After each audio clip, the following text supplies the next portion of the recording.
Amém. Epístola aos Efésios, capítulo 1, nós estamos lendo. Semana passada lemos até o versículo 14 do capítulo 1, vamos começar do 15 hoje. Vamos iniciar lendo do 15 ao 19.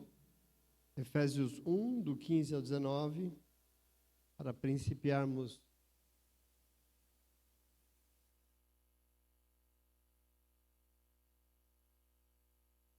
Lembrando a vocês que semana passada comentamos o tema central dessa epístola, é a igreja do nosso Senhor Jesus Cristo, a igreja do Cristo vivo que está na terra, e toda a sua obra, tudo aquilo que ela é, em nome de Jesus. Amém? Verso 15, encontraram? A palavra diz: por esta razão, desde que ouvir falar da fé que vocês têm no Senhor Jesus e do amor que demonstram para com todos os santos, não deixo de dar graças por vocês, mencionando-os em minhas orações. Peço que o Deus do nosso Senhor Jesus Cristo, o glorioso Pai, lhes dê espírito de sabedoria e de revelação no pleno conhecimento dele. Oro também para que os olhos do coração de vocês sejam iluminados, a fim de que vocês conheçam a esperança para a qual ele os chamou, as riquezas da gloriosa herança dele nos santos e a incomparável grandeza do seu poder para conosco, os que cremos, conforme a atuação da sua poderosa força. Amém.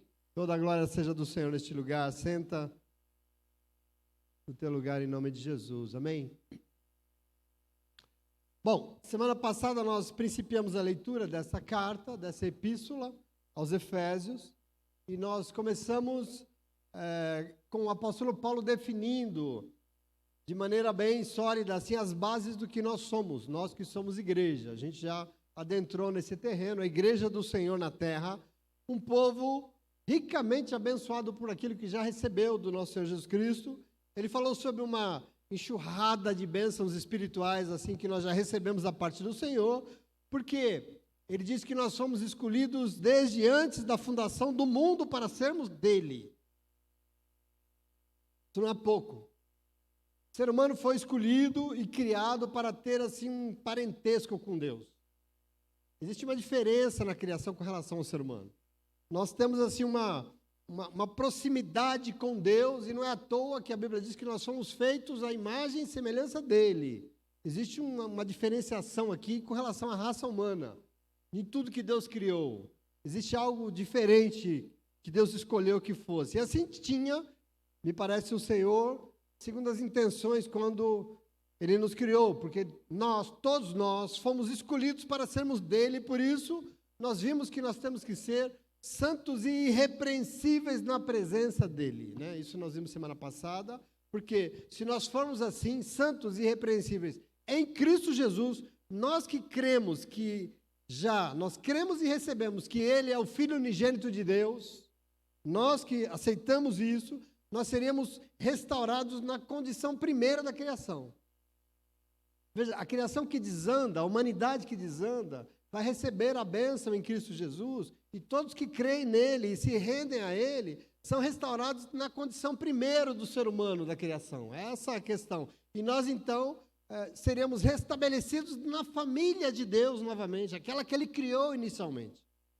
Percebe aqui? E nós seremos, então, segundo o texto, adotados como filhos e filhas de Deus. Percebe que Deus está trazendo de volta aquilo que Ele criou? Ele criou uma grande família para se relacionar com Ele. Isso se perdeu e em Jesus Cristo Ele restaura isso. Ele quer trazer de volta, Ele nos chama de volta. E nós então adotados e adotadas como filhos e filhas de Deus. Filhos e filhas que não vivem por aí de qualquer jeito, chutando lata, não. Mas que vivem inteiramente para a glória do nome do Senhor. E nunca perca de vista, eu estou falando do quê? Da igreja. E por isso, em Cristo Jesus, nós recebemos um novo destino. A ideia da predestinação. É um prévio destino a partir de Jesus, nós dissemos parte de algo muito maior do que nós mesmos. A igreja precisa entender quem ela é. Você que recebeu Cristo Jesus, você que se rendeu, que creu nele e o aceitou, você foi novamente reconciliado, você foi restaurado à condição primeira de ser humano, adotado como filho e filha de Deus, e a partir daí você não vive mais para você, você não vive mais para o mundo, você vive para a glória do nome do Senhor. É para isso que você foi predestinado, algo maior do que você mesmo. Essa bênção já veio até nós, nós que somos a igreja. Aqui está o diferencial, é maravilhoso. A bênção que foi também ter recebido o perdão dos nossos pecados, nós lemos isso, através do sangue de Jesus derramado na cruz. Lembra que nós meditamos sobre isso? Abrindo a nossa vida para toda a sabedoria que há em Cristo Jesus, sobre a qual tudo há de convergir, Paulo fala. Ele é a plenitude de Deus e todas as coisas têm que convergir em Cristo. E nós temos esse conhecimento, nós recebemos essa sabedoria. Você vem e o privilégio de ser igreja é essa, você tem revelações, você tem conhecimentos em você a respeito de Jesus que nenhum outro lugar pode te dar, só a igreja pode te dar. E só sendo parte da igreja, você consegue então ver a sua vida e tudo convergir para Jesus Cristo. Nós que primeiro esperamos em Cristo, Paulo diz, lembra? Nós que primeiro esperamos em Cristo e dele recebemos uma palavra da verdade para conduzir os nossos dias. Essa enxurrada que eu falo para vocês, Deus tem coisa conosco, querido, não tem jeito. Deus, ele tem, percebe? É bonito demais isso, porque como se não bastasse, ele disse ainda, só para encerrar aqui o que nós já lemos, nós somos selados pelo Espírito Santo da verdade, que nos foi prometido por Jesus Cristo, nós somos selados nele, e ele tem vindo dia após dia, né, nos ajudar a sermos aquilo que o Senhor planejou desde sempre. Quem? Um povo santo e irrepreensível, que é dele, nós somos dele, em nome de Jesus. Percebe esse primeiro momento que nós lemos? Isso é bênção atrás de bênção, Paulo vai falar. E hoje nós vamos prosseguir, exatamente onde nós paramos, e nós vemos que Paulo dizendo aos Efésios, que ele, Paulo, não abre mão de agradecer a Deus pela vida deles. Que Paulo não deixa de orar em favor deles e ora por eles serem quem eles são. Quem eles são? Um povo que tem uma fé sincera no nosso Senhor Jesus Cristo. Eles têm uma fé sincera, dizer que eles têm uma fé sincera, que tem uma fé que não é fingida, de verdade. Uma fé sincera no nosso Senhor e pela sua fé demonstravam um grande amor pela obra de Deus. Se dedicavam aos que trabalhavam na obra, se dedicavam a todos e todas que faziam parte do corpo de Cristo. Os santos, né? Paulo vai dizer. Eu não sei se você entende aqui, mas esse elogio, essa oração para a igreja, demonstra aqui um caminho daquilo que é a igreja. E aí quando ele fala que nós que fazemos parte do corpo de Cristo, aí eu já falo, opa, quando o assunto é corpo de Cristo, está falando de mim, né? Está falando de você, está falando de nós.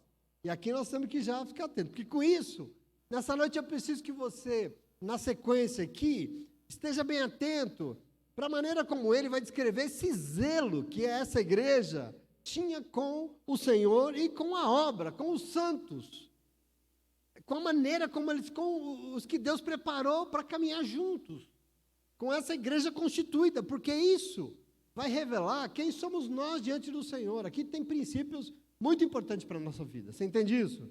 É fundamental. E mais, porque revela também o tamanho do Deus que nós servimos. E eu quero chamar a tua atenção a isso, porque isso é um problema enorme nosso, e você vai ter que tomar posse de qual é o tamanho do Deus que nós servimos na igreja do Senhor. E eu digo isso porque nós não podemos nos enganar e achar que Deus é o mesmo para todas as pessoas, porque não é. Nós não podemos achar que o Senhor se manifesta da mesma maneira, com as mesmas medidas e as mesmas intensidades na vida de todo mundo. Nós não podemos nos enganar e achar que o Senhor tem o mesmo tamanho na vida de todo mundo, porque não tem. Na vida de todos e todas. E nós temos que aprender a construir isso. Aliás, ele bem que gostaria de ter. Ele bem que gostaria muito de ser quem ele realmente é para todo mundo, mas infelizmente ele não é. E isso carece da nossa preocupação. Paulo especifica a sua oração em favor da igreja, aliás, em nosso favor. Primeiro, ele ora ao Deus do nosso Senhor Jesus Cristo para que ele dê à igreja um espírito de sabedoria e de revelação para ter o pleno conhecimento sobre quem é Jesus Cristo. Um espírito de conhecimento, ele ora para que Deus dê, e de revelação para que nós tenhamos o pleno conhecimento de Jesus Cristo. Aqui está uma função da igreja. Você vem na igreja para quê? Porque você precisa conhecer Jesus Cristo. Senão, você não vai crer nele, você não tem salvação. Aqui tem um caminho. Você poder crer. Depois Paulo ora para que Deus abra os olhos do nosso coração. Aqui tem uma expressão bíblica muito usada, que é ilumine os olhos do nosso coração. Eu acho isso bonito, né? Tem um coração aqui. Então, ilumine os olhos, para que o teu coração possa ver. É um negócio muito profundo isso, a fim de que nós possamos conhecer o quê? A esperança que há em Cristo. Tem alguém que está em Cristo aqui hoje? Existe uma esperança sobre nós. E nós temos que iluminar os olhos do nosso coração para conhecer, enxergar isso, que nós possamos conhecer, olha o que ele diz, as riquezas da gloriosa graça, da herança que nós recebemos nele. Olha isso. Vou repetir. Que nós possamos conhecer a esperança que é antes.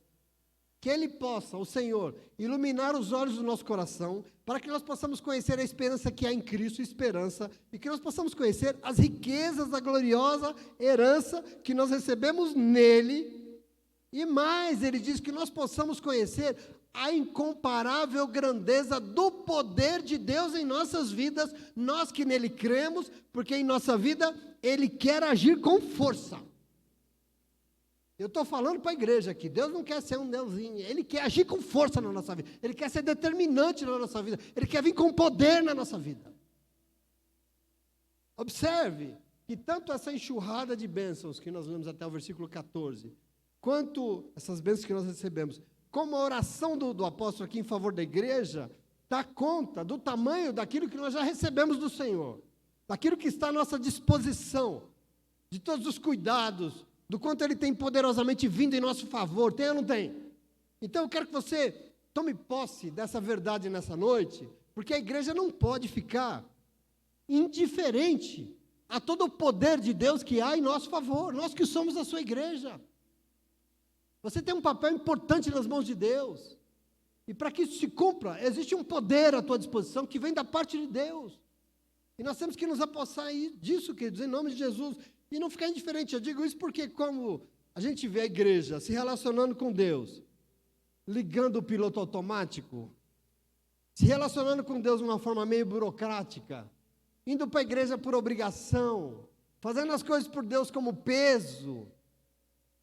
Quando a gente vê as pessoas fazendo as coisas diante do Senhor porque alguém pediu para fazer, não se dispôs aí, não, alguém, fulano, faz, por favor. Ah, tá, então eu vou lá.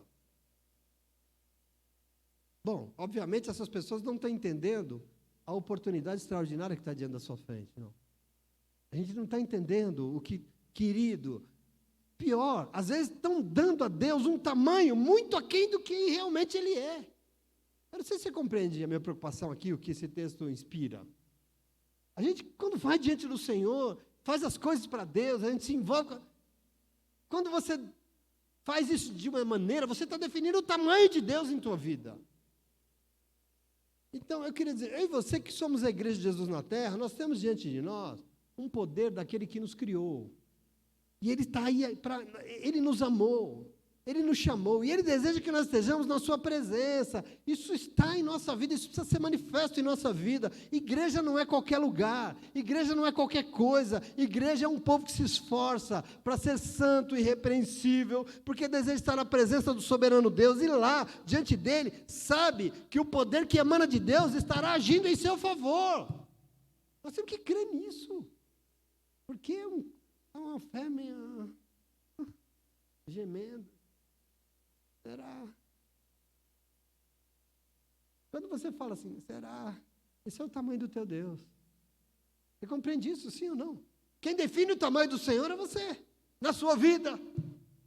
Não é Ele vai ser, né? Mas é você que define. Deus é Deus, Ele é o que Ele é. Agora, a maneira como Ele vai agir na tua vida, quem define é você. Esse tamanho quem dá é você, presta atenção em nome de Jesus. Por isso o conselho espiritual é, não se relacione jamais com Deus de qualquer forma, por obrigação, para dizer que é crente ou cumprir uma obrigação religiosa, no automático, fazendo por fazer, não. Ou ainda se relacionar com Ele com medo, porque alguém te pediu, alguém está te... Não faça isso. Por quê? Porque você está reduzindo Deus a uma coisa que Ele não é. Venha para esse lugar e queira muito do Senhor. Às vezes eu sinto falta disso, de uma sede. Eu vou porque eu sei que Deus vai ser na minha vida.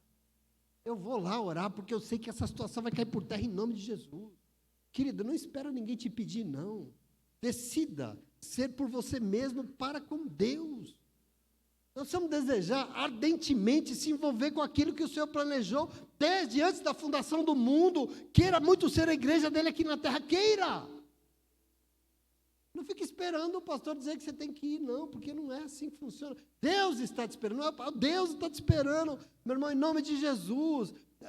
Nós precisamos entender, porque para quem assim quer, a presença de Deus vai ser um fato.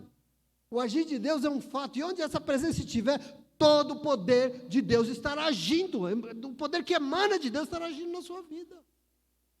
Percebe que às vezes a gente é muito fraco? Diante de um momento em que o Senhor Jesus amaldiçoou uma figueira, você conhece a passagem, não preciso... Ele amaldiçoou uma figueira porque ela era mentirosa, ela estava cheia de folhas, mas não tinha figo. Ele amaldiçoou, no dia seguinte ela estava seca. E os discípulos falaram, olha, Senhor, a figueira que o Senhor amaldiçoou, ela secou até a raiz. E o Senhor falou, olha, se vocês tiverem fé suficiente, mesmo uma fé no poder de Deus, você pode dizer para essa montanha, sai daqui e se joga para lá, ela vai. Lógico que o Senhor Jesus não quer ficar mudando a topografia do mundo, mas Ele quer mostrar para você que se você crer no tamanho do Senhor na tua vida, com afinco, com fé, o Senhor será grande e coisas incríveis podem acontecer, coisas inimagináveis podem acontecer. Nós temos que nos relacionar com Deus nessa medida. E eu fico pensando, se as pessoas se dessem conta disso, se as pessoas entendessem isso, que maravilha que nós temos diante de nós, todo o poder que emana de Deus, e a gente acaba tratando isso de qualquer jeito.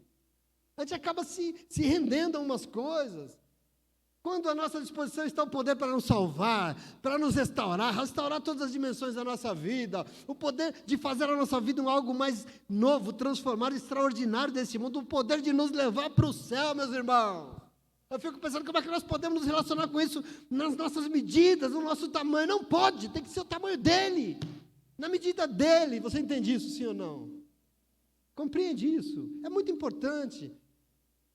Às vezes a gente não dá conta. Você sabe qual é o pior pecado que a Bíblia Sagrada fala? É um negócio chamado idolatria. Às vezes a gente não entende idolatria. Desde sempre o Senhor nos alerta sobre esse problema, e é um problema enorme para Deus. Por quê? Leia o Antigo Testamento inteiro, você vai ver isso. E no Novo também está lá. Porque idolatria é atribuir a alguma coisa ou a alguém um papel que é de exclusividade de Deus. Isso é idolatria, certo? A gente às vezes não compreende o porquê. Ai, Deus é ciumento, ai, Deus não gosta, ai, Deus tem crise de identidade, ele fica preocupado se o povo dele vai adorar outra coisa. Não é isso. Por que isso é um problema? Qual é o grande problema da idolatria? O problema é que quando nós estamos nos relacionando com alguma coisa, dizendo que aquilo é como o nosso Deus, o que nós estamos fazendo? Nós estamos diminuindo o tamanho de Deus. Tem uma passagem na Bíblia, quando Arão faz o bezerro de ouro, vocês sabem disso? Moisés foi para o monte, 40 dias no monte, na nuvem, o povo falou, foi embora, foi abduzido, foi levado para a glória. E o povo chegou em Arão e falou, faça uma imagem, qualquer imagem? Não, do nosso Deus para nós. E a Bíblia diz que Arão fez um bezerro com os olhos lá, os ouros do povo, uma imagem do nosso Senhor, de Yahvé, do nosso Senhor. Ele quis representar uma forma de Deus, não foi de qualquer um, foi de Deus. Ou seja, as pessoas estavam se relacionando com um bezerro de ouro como se aquilo fosse o Senhor mesmo, não é outro Deus, é o Senhor. O que eles estão fazendo ali? Eles estão diminuindo o tamanho de Deus, é um negócio, é uma imagem de ouro. Esse é o problema da idolatria. Quando nós nos relacionamos com alguma coisa, achando que aquilo tem a mesma dimensão de Deus, ou nós começamos a dar importância, a mesma importância que nós damos para Deus para alguma coisa, nós estamos como se substituindo Deus. Aquilo entra no lugar de Deus, e com isso nós estamos dizendo que Deus é menor do que Ele realmente é. Esse é o problema da idolatria. Deus não é ciumento, não se preocupe. Você pode gostar do que você quiser. Ele não tem ciúme. Deus é soberano. Ele é Senhor de tudo. Ele não precisa ter ciúme de você. Mas você está diminuindo o tamanho de Deus na sua vida. E esse problema não é de Deus, é seu. Porque você jamais vai desfrutar do grande poder que Deus tem à sua disposição se você diminuir ele. Entende aqui o problema qual é? Então veja, pode ser uma escultura, um bem material, uma pessoa, ou nós mesmos. Quantas pessoas, nesse exato momento, se colocam no lugar de Deus? Quantas? O que você está fazendo? Você se colocando no lugar de Deus. Você está diminuindo quem Deus é ou não? O tamanho de Deus. Você está dizendo que Deus é isso aí? Aqui está a questão. Quantos crentes nesse exato momento não estão reduzindo Deus ao tamanho da sua necessidade? Vai para a igreja buscar Deus. O que é buscar Deus? Eu preciso resolver esse problema. Quer dizer, Deus é isso aí? Querido, Deus é Deus. Ele é o Senhor do universo. Ele é muito mais do que isso. Deus acaba se encolhendo tanto no nosso coração.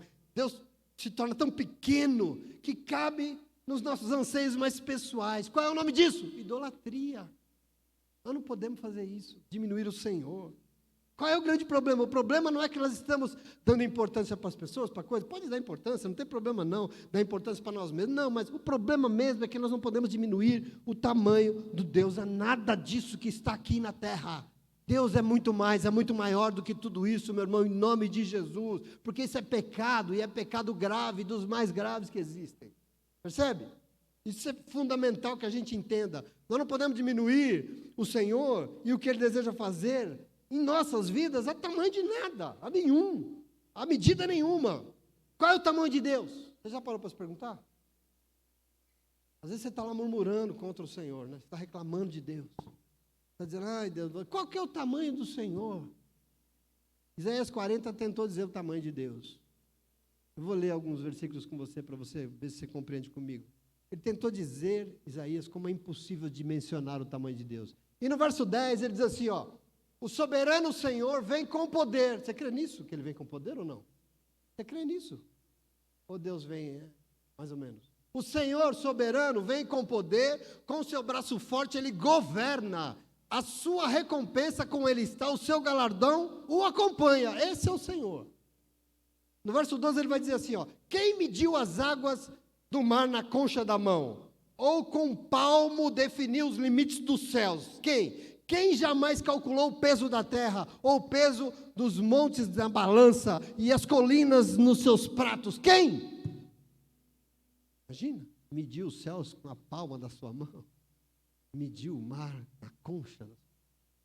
Quem é tão poderoso? Qual é o tamanho do nosso Deus? Verso 18 ele vai dizer, a quem vocês compararão Deus? Como vocês poderão representá-lo? Verso 21, será que vocês não sabem, nunca ouviram falar, não lhe contaram desde a antiguidade, vocês não compreenderam como a terra foi fundada, quem foi que fundou? Verso 22, ele se assenta no seu trono, acima da cúpula da terra, cujos habitantes são pequenos como gafanhotos, ele estende os céus como um forro, e a arma como uma tenda para neles habitar. Verso 25, com quem vocês me compararão, diz o Senhor? Quem se assemelha a mim? Pergunta o santo. 26, ergam os olhos e olhem para as alturas. Quem criou tudo isso? Aquele que se põe em marcha cada estrela no seu exército celestial e a todas elas chama pelo nome. Tão grande é o seu poder, tão imensa a sua força, que nenhuma delas deixa de comparecer diante dele. Qual é o tamanho do Senhor? A gente vir para a igreja, dizer que Ele é essa mesquinharia que a gente quer dizer que Ele é. Não, cuidado. Se relacione com Deus nessa medida. Então, nessa noite eu quero falar com a igreja do Senhor que se reúne neste lugar. Eu não estou falando com qualquer um. Eu estou falando com a igreja do Senhor, porque os meus queridos, nós não podemos reduzir o tamanho do Senhor. E eu queria dizer para você, não se engane, nós fazemos isso quando nós nos relacionamos com Ele com medidas pequenas, com os nossos tamanhos. Você entende isso? Nós temos que ter esse temor diante de Deus e falar, não, Ele é o soberano Deus, Criador de todas as coisas, não tem medida para esse Deus, e é assim que eu vou olhar para Ele, é assim que eu vou buscar a presença dEle. Então o texto de Efésios aqui nos leva a meditar sobre a importância que a igreja se relacionar com o Senhor, dando a Ele a honra, o louvor e a medida que Ele merece. Ele vai dizer do tamanho do nosso Senhor Jesus Cristo, e não fazendo as coisas com Deus ou para Deus de qualquer jeito. Porque quando nós fazemos as coisas como igreja, de qualquer jeito, nós estamos dizendo que o nosso Deus é qualquer coisa, e eu sei que Ele não é. Quando você na tua casa, por exemplo, não tem o temor devido para dizer o tamanho do Senhor na tua casa, você está dizendo que Ele é qualquer coisa na tua casa, e Ele não é. Você entende? Nós não podemos nos relacionar com Ele nessa medida pequena. Não, em nome de Jesus. E eu estava até conversando essa semana, né? Com pessoas queridas, e a gente está dizendo que está difícil ver que as pessoas queiram se envolver com o Senhor de livre e espontânea vontade. É tão difícil achar pessoas com fome. Cada vez mais isso está estranho na igreja, né? A igreja virou um lugar de interesse, mas a gente vê tanto pouca sede de Deus. Está tão difícil você ver gente querendo, assim, se envolver para que o reino de Deus seja implantado na terra. Está querendo por quê? Porque eu sirvo ao Senhor. Ah, porque você é o teu pastor mandou? Não, é porque eu sou de Deus, eu quero o Senhor na minha vida. Compromisso com aquilo que o Senhor quer fazer. Quer dizer, a impressão é que cada vez mais as pessoas estão tão focadas em si mesmas, e somente em si mesmas, e assim fica sem lugar para Deus, sabe? E quando sobra lugar para Deus, Deus cabe no bolso aqui, ó. Tão pequeno que é. Queridos, a gente se dá conta diante de quem nós estamos nessa noite aqui, sim ou não? Você se dá conta, sim ou não? Fica constrangido, não. Se alegre no Senhor. Você se dá conta, sim ou não? O tamanho maravilhoso do Deus, querido. E assim, eu fico pensando, se lá fora as pessoas pensam assim, tudo bem, mas nós não somos qualquer um. Nós somos, sabe quem? A igreja de Jesus na terra. E quando nós somos a igreja de Jesus aqui na terra, e somos, lá no céu tem uma expectativa com relação a nós. Deus que nos fez a sua imagem e semelhança, que mandou o seu Filho unigênito para nos trazer de volta, para que nós fôssemos filhos e filhas de Deus, Ele tem uma expectativa sobre nós, sim ou não? Ele espera coisas de nós. Ele olha e fala, eu espero que o meu filho, que a minha filha, olhe para mim na dimensão que eu sou e venha buscar em mim todo o meu poder, porque é o que eu tenho para ele, é o que eu tenho para ela. Eu não sei se você se empolga com isso. Por isso a oração do apóstolo Paulo aqui é para que o Senhor ilumine os olhos do nosso coração e que nós possamos enxergar aqui dentro, no nosso coração, aqui dentro mesmo, toda a sabedoria, a revelação, para a gente ter o pleno conhecimento sobre quem é Jesus Cristo. E ele vai dizer, do seu poder, do poder de Deus, de tudo que Ele deseja fazer através de nós e na nossa vida. Houve um tempo que ser crente não era tão simples como é hoje, não era tão famoso, não era tão importante assim, que as pessoas davam a sua vida para servir o Senhor. Abria mão de tudo para estar diante de Deus. Aquilo era importante. Mas Deus parece que o mundo vai se enchendo de coisas e tecnologias e facilidades e delícias e maravilhas, e Deus vai diminuindo no meio de tudo isso, né? E hoje parece que Deus está lá, perdido no meio de um entulho de tanta coisa que a gente está encantado. Só que a gente se esquece que Ele é Deus, que Ele não diminuiu o seu tamanho, Ele continua sendo soberano sobre tudo. E para você desfrutar de todo o poder que Ele tem para derramar sobre a tua vida, você precisa se relacionar com Ele nessa medida. Amém? Assim o poder de Deus será exercido sobre você. Conhecer, por exemplo, como Ele diz aqui, as riquezas da gloriosa herança que Ele nos deu e a incomparável grandeza do poder que Deus quer exercer sobre nós. Nós que somos a sua igreja, em nome de Jesus. Nós que fomos escolhidos e predestinados a sermos filhos e filhas de Deus, amém? Então, se a igreja se apossar de tudo isso, se a igreja ser esse povo abençoado, que não vive por aí de qualquer jeito, não vive por aí a esmo, que não trata o Senhor e a obra dele de qualquer jeito, mas que vai e faz e se envolve porque tem sede, tem fome de se envolver com as coisas de Deus. Por quê? Porque já foi iluminado, já enxergou toda a riqueza, já tomou posse, por isso não vai aceitar ficar de fora desse poder todo que quer ser derramado sobre nós. Eu não quero ficar longe disso de jeito nenhum. Eu não quero ficar longe do poder de Deus sendo derramado na minha casa, na minha vida, em tudo que eu sou, na minha igreja, na vida dos meus irmãos. Eu quero tudo isso sobre nnós. Eu preciso que você tome posse disso em nome de Jesus, amém? Então, querido, querida, Deus é poderoso, você crê nisso? Num tempo em que a gente precisa de Rivotril para dormir, é difícil acreditar nisso, né? Deus é poderoso. Você acredita nisso? E dizer que Ele é poderoso significa que Ele pode todas as coisas. Não dá para ficar tremendo, não. Ele é poderoso, Ele pode tudo, sem nenhuma sombra de dúvida, porque Ele é Deus. Mas alguém que age, Ele é alguém que age por amor, e alguém que age por amor só faz as coisas de comum acordo. Quem ama só faz em comunhão, sim ou não? Você é capaz de afrontar a vida de uma pessoa que se ama de verdade? Ir lá de lá e enfiar o pé na porta? Não. Você faz as coisas com comunhão. Não é por imposição. Não é por truculência. Não. É por amor. E por isso Deus já provou. Ele que já provou para você que Ele é poderoso e pode fazer infinitamente mais do que você pensa e sonha. Ele está aqui nessa noite para te dizer que Ele quer derramar todo o poder dEle sobre a tua vida. Mas para isso, nós temos que querer ser, de livre e espontânea vontade, de coração iluminado, a igreja dele nesse tempo. Nós precisamos disso. Eu faço um parênteses aqui, correndo o risco até de atropelar, que assim, eu recebi do Senhor um empurrão, um pontapé no traseiro.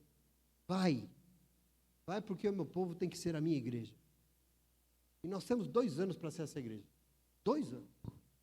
Para nos tornar a igreja do Senhor aqui na terra. Aqui onde nós estamos. Para fazer diferença nesse bairro, nessa cidade onde nós... 2 anos nós temos. Para mostrar para o Senhor que nós sabemos o quanto Ele é poderoso. E que nós podemos sim ser e fazer qualquer coisa. Porque Ele será conosco em nome de Jesus. Amém? Isso é muito importante. Nós temos que tomar posse disso, sendo a igreja dEle. Verso 20, vou ler com você até o 23. Está claro isso? Sim ou não? A igreja do Senhor continua. 20, ele diz assim, esse poder ele exerceu em Cristo, ressuscitando dos mortos e fazendo-o assentar-se à sua direita nas regiões celestiais, muito acima de todo governo, de toda autoridade, poder e domínio, de todo nome que se possa mencionar, não apenas nessa era, mas também no que há de vir. Deus colocou todas as coisas debaixo dos seus pés e o designou como cabeça de todas as coisas, aonde? Para a igreja, que é o seu corpo, que é a plenitude daquele que enche todas as coisas em toda e qualquer circunstância. Pensa aqui comigo, vamos parar. Ele exerceu o seu poder aonde? Onde é que tudo recebeu um destino novo? Em Cristo. Onde é que Deus exerceu toda a sua... Na terra? Em Cristo Jesus. Ele mostrou para quem quisesse ver como Ele era poderoso, ressuscitando Cristo dos mortos. É isso que Ele está dizendo aqui. E ao ressuscitá-lo, colocando-o à direita, na sua direita, nas regiões celestiais, muito acima de qualquer autoridade, muito acima de qualquer poder, de qualquer domínio, acima de qualquer nome que se possa mencionar em qualquer era. Ele colocou o nome de Jesus. Porque Ele é poderoso para fazer isso. A Bíblia diz isso. Ele, Cristo, que foi colocado acima de tudo e de todos, e que não existe nome que se possa comparar, porque Deus o colocou, todas as coisas debaixo dos seus pés, e se você tem alguma dúvida da glória que é fazer parte da igreja do Senhor, do quanto é importante querer ser a igreja do Senhor, Ele colocou Cristo no ápice de tudo, como cabeça de todas as coisas, para quem? Para a igreja. Quero que você entenda a importância que você tem no coração e nos planos de Deus. Como é que nós podemos estar em um lugar como esse, lendo uma palavra como essa, nos relacionando com Deus de qualquer jeito, sendo chinfrim diante do Senhor? Não dá, não tem como. Entenda que nós somos a igreja, nós somos esse povo, nós somos o corpo de Cristo. E o texto diz aqui que nós somos, presta atenção, a plenitude, presta atenção aqui, nós temos que ser a plenitude dele, nós que somos a igreja. Esse lugar é capaz de encher todas as coisas em toda e qualquer circunstância. Porque a Bíblia diz que Jesus Cristo é a plenitude de Deus. E o texto está dizendo que a igreja é a plenitude de Jesus Cristo. Você tem noção disso? É maravilhoso demais. Presta atenção.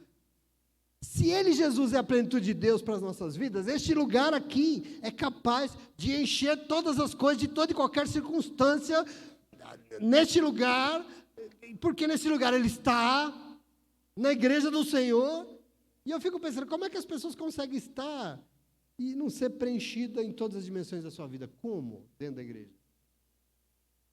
Se o texto diz que nós somos a plenitude dele, capaz de preencher todas as coisas em todas as dimensões, nós temos que ser a igreja do Senhor.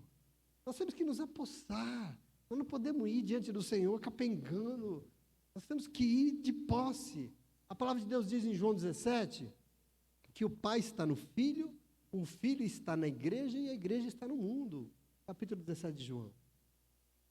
Veja que aqui está o meu e o seu privilégio, meu irmão. Nós somos parte desse plano. Você faz parte de algo muito além de você mesmo. Muito além dos seus dramas. Presta atenção, eu não sei quanto a você, mas eu particularmente eu não sei como é possível estar diante de um privilégio tão magnífico e não me jogar nos pés dele, agradecendo, e me relacionar com ele, com o coração disposto, sem obrigação, sem imposição, sem ninguém mandando, simplesmente me lançando e dizendo o quanto eu sou grato por ter sido chamado para tudo isso, por participar dessa bênção. pela honra de fazer parte disso. No mínimo. Entenda que diante de Deus só serve se for quebrantado. Você já viu essa palavra? Na Bíblia tem ela muito. Você sabe o que é quebrantamento? Quebrantamento é o reconhecimento das suas próprias fraquezas. Isso é ser quebrantado. Tem condições para se jogar diante do Senhor e receber dele tudo que ele tem para... A igreja é lugar de povo quebrantado. E é porque recebeu e recebe tanta glória no seu meio, apóstolo Paulo, que só sobra um coração em pedaços, um coração quebrado, se sentindo pequeno, fraco, e assim quebrantado que vê o poder de Deus se manifestando na sua vida. Isso é igreja. Isso é Paulo. Lembra de Paulo falando na 2 Coríntios capítulo 12? Nós lemos isso, versículo 10? Que ele reconheceu que ele sentia até prazer nas suas fraquezas, né? Ele fala, eu sinto prazer nas minhas humilhações, nas minhas angústias. Por quê? Porque eu descobri que é quebrantado que eu me relaciono com Deus. Que é reconhecendo as minhas fraquezas que eu me relaciono com Deus. E ele vai descobrir que é quando eu estou fraco, que é aí que eu sou. É quando eu sei quem eu sou, que eu me coloco diante dele assim. Por que eu sei que eu sou fraco? Porque ele é grande demais. Como é que eu posso me colocar em condição de igualdade com o Senhor? Como assim? Não, eu sou quebrantado diante dele. Por essa razão, eu e você não podemos ser fortes, cheios de razão. Crente assim que são até obstinados, né? Cheios de convicções, dando as medidas do que serve, achando que tem que ser igreja do jeito e quando bem quiser, ou quando não quiser, eu vou a hora que eu quiser, do meu jeito. Hoje em dia a gente acha que é assim. Deus tem que ser do tamanho que a gente decidir, porque quem pensa assim não tem nada de quebrantado. Quem pensa assim é muito forte. E quem é forte não vê o poder de quem realmente é poderoso e forte na sua vida, porque já é forte, já é suficiente. Percebe? Alguém que acha que Deus tem que ser na medida que ele precisa, que pode se relacionar com Deus só e quando e na hora que ele achar melhor, é alguém que está se colocando numa condição maior do que Deus, sim ou não? Ei, sim ou não? Que tristeza. E nós não somos maior que Deus, somos? Presta atenção, alguém que ouve a revelação de Deus e vai para casa para fazer o que acha melhor, está fazendo o quê? Está fazendo o quê? Melhor do que a palavra ensina. Está se colocando numa posição que acha que é melhor do que Deus, porque Deus mandou, mas eu vou fazer do meu jeito, porque eu sou melhor. Eu sei o que é melhor para mim. Que tamanho nós estamos reduzindo o Senhor? Nós temos que admitir isso em nome de Jesus. Entenda, meu irmão, igreja é ser essa coisa viva aqui na terra. A igreja do Senhor é um ajuntamento de pessoas que quebrantaram seus corações, porque entenderam, conheceram de verdade o tamanho do Senhor, o poder que tem no Senhor, e por isso quebrantaram seus corações, e sabe que são fracas sim, que são insuficientes sim, e por saber, só é e faz o que Deus acha melhor, o que Deus mandou fazer, senão não faz. Aqui está a fonte de todo o poder de Deus na tua vida. Aqui está o caminho, que só se relaciona com Deus na medida que Ele é. Quem Ele é? O Senhor absoluto sobre tudo e sobre todos. Ele sabe o que é melhor, Ele tem o que é melhor, Ele vai me dar o caminho, Ele vai direcionar, Ele vai fazer, em nome de Jesus. Amém? Se relacionar com Deus diminuindo o tamanho do Senhor, não vai admitir a miséria que é, né? Porque já é empavonado, já é forte demais. Não reconhece o que é bem lógico. Porque eu não sei se você sabe, nós vamos para a igreja porque o que era não era bom, né? Ou não? Por que você veio para a igreja? Pela mesma razão que eu vim, né? Porque não estava bom, não é verdade? Por que a gente veio? Porque se tivesse bom, a gente não vinha. A gente veio porque aquilo que a gente era não serve mais. Porque se a vida fosse boa, veio para a igreja para quê? A gente tem que admitir isso. Se nós vamos, porque as coisas não estavam boas, portanto, chegando lá, nós vamos fazer o quê? Nos quebrantar, meus irmãos. E falar, olha, o que eu fiz na minha vida não foi bom. Porque a gente vê as pessoas chegando diante do Senhor, destruídas, mas cheias de discurso, cheias de culpado, cheias de razão. Ah, porque fizeram isso comigo? Ah, porque... Não era bom e está acabado. Eu quero que me quebrantar. Eu vou despedaçar as minhas armaduras, eu vou triturar as minhas convicções, e eu vou reconhecer que aquilo que nós vivemos não era vida. E a gente, ao diminuir, assim, a gente eleva o nome do Senhor, e a gente coloca o Senhor no tamanho que Ele realmente é. Não tem convicção que serve diante do Senhor, diante do tamanho do Senhor. Percebe como a gente se relaciona com Deus, às vezes, dando a Ele uma medida que Ele não tem? E isso é um problema. Veja como Paulo diz que a igreja tem que quebrantar o coração porque reconhece quem é, Efésios 2. E eu vou ler só os 2 primeiros versículos, que nós já estamos acabando. Já não tem tempo, mas só para ficar o gostinho. Ele vai dizer assim: então, vocês estavam mortos em suas transgressões e pecados, nas quais costumavam viver, quando seguia a presente ordem deste mundo e o príncipe do poder do ar, o espírito que agora está atuando nos que vivem na desobediência. Só isso aqui. Eu tinha um monte de coisa para falar aqui, mas não vou falar. Mas eu encerro aqui, porque o tempo foi, porque muita gente não entende e não admite diante do Senhor, e chega lá fortão demais, e quando se coloca forte demais, não vê o tamanho de Deus. Percebe aqui o problema? E aí não consegue quebrantar o seu coração e viver todo esse poder que está à nossa disposição. Nem conhecer Jesus Cristo conhece. Não se engane, quando a gente vai diante do Senhor achando que sabe dele, achando que sabe demais, a gente não recebe. Eu já disse para vocês que eu estudei numa sala com 52 pastores e pastoras. 90% da sala saiu de lá sabendo menos do que quando entrou, porque já sabia tudo. E não conseguiu aprender. Você vem para cá e quebrando seu coração e diz: olha, Deus é grande demais, Deus é soberano, Deus é exaltado, Deus é maravilhoso. E eu sou o quê? Eu sou essa coisa aqui. Titica, que achava que vivia, mas estava morto. Achava que aquilo era vida, mas não era não. Mas eu fui vivificado pelo poder de Deus e hoje eu nasci de novo em nome de Jesus. Eu quero só encerrar aqui dizendo para você disso: se aposse do tamanho do Senhor que você serve. Se aposse da dimensão de quem você aceitou entregar a sua vida. Eu vou retomar o capítulo 2 semana que vem para a gente prosseguir daqui. Do tamanho daquilo que o Senhor está chamando você para ser, a igreja dele na terra. Não é pouca coisa, meu irmão. Não é pouca coisa, minha irmã. É um grande compromisso, é uma grande responsabilidade, é maravilhoso demais. E eu quero que você tome posse desse tamanho, porque isso Deus espera de nós. Essa obra está em nossas mãos e a partir de agora nós temos coisas para fazer diante do Senhor, amém? Nós vamos dar a Ele o tamanho devido, nós não vamos dá para dizer que a igreja se reunir para reduzir o Senhor ao tamanho do nosso ego, não dá. Porque Ele é Deus, Ele é maior do que qualquer um de nós, amém? E é assim que nós vamos buscá-lo, para dizer a Ele: quem somos nós? Nada, Senhor.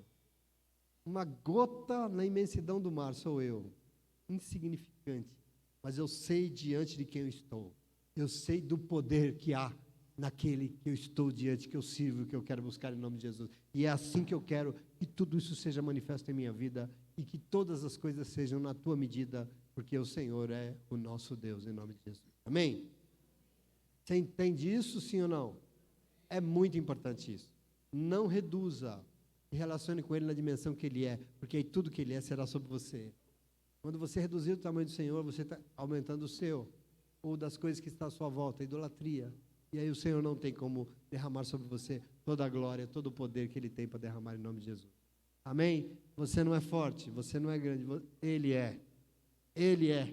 Quando você reconhece isso, se prepara, porque tudo que será sobre você será para muito além do que você sonhou e imaginou, porque Ele é Deus e Ele será sobre você em nome de Jesus. E se você crê, você pode aplaudir, porque Ele é bom. Amém? Fica de pé.